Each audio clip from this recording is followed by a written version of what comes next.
గౌతమ్ శిరీష్ గారు. అధ్యక్ష, ఉద్దానం అనగానే జీడిపప్పు కొబ్బరితో పాటు ఇంకొక ప్రమాదకరమైన సమస్య కూడా ఉంది అధ్యక్ష, ముఖ్యంగా కిడ్నీ సమస్య.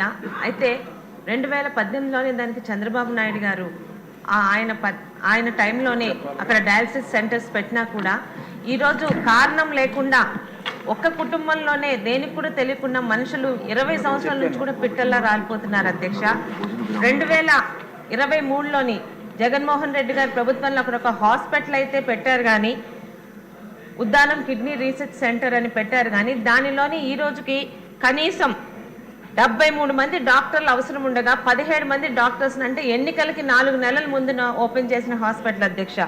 ఈరోజు ఆ కిడ్నీ రీసెర్చ్ సెంటర్ కింద దాదాపు 700 గ్రామాలు 2 లక్షల ప్రజల ట్రీట్మెంట్ అవ్వాల్సిన అవసరం ఉంది అధ్యక్ష.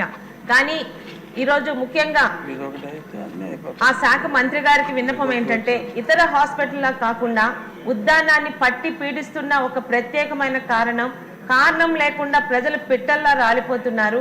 డయాలసిస్ యూనిట్లు కూడా దాదాపు 10 తప్పితే ఎక్స్ట్రా లేవు.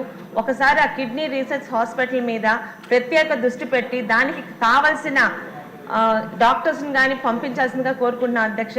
అక్కడ డాక్టర్స్ రాలేకపోవడానికి కూడా కారణం ఏంటంటే, ఆ ఏరియాకి వస్తే మాకు ఆ ప్రాబ్లం వస్తుందేమోనని ఒక అపోహతో చాలా మంది రావట్లేదు అధ్యక్ష.